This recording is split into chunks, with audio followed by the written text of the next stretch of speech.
Hello সবাইকে, আজকে অনেক দিন পর তোমাদের সাথে একটা ব্লগ শেয়ার করব।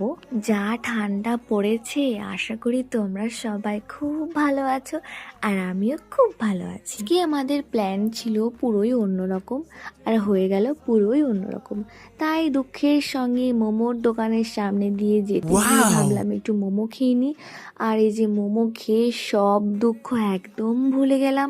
জাস্ট অসাধারণ খেতে এই মোমোটা, যতবার যায় ততবারই মানে লোভ সামলাতে পারি না। তারপর এখানে চলে আসি ঈশা, এসে একটা ভীষণ মহৎ কাজ করে দেয়, যেটা তোমরা দেখতেই পেয়েছো। তারপর একটু ঈশার সাথে আমরা দুজন ঘুরতে চলে যাই। এখনও যদিও সে হাড় কাঁপানো ঠান্ডাটা পড়েনি, তবে বিশ্বাস করো এই বাড়ির মধ্যে থেকে থেকে মানে ঘরের মধ্যে থেকে থেকে এই যে এই টাইমটা 8:30 9টা টাইমটা বাইরে একদম বেরোনো হয় না।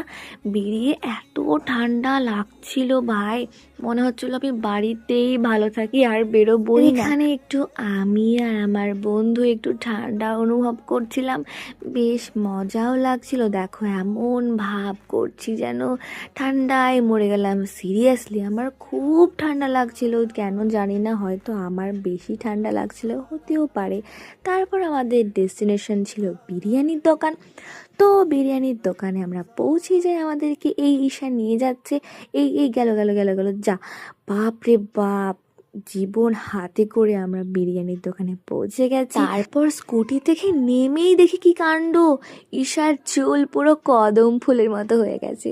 তো কদম ফুলের মতো চুলটাকে ঠিক করে নিল, মানে সেট করে নিল। তারপর আমাকে বলে গৃহস্থকে একদম অপমান করো না। দিয়ে তারপর বেচারা চলে যায় মনে দুঃখ নিয়ে। তারপর এখানেই আমরা অনেকক্ষণ ওয়েট করার পর বিরিয়ানির হাঁড়ি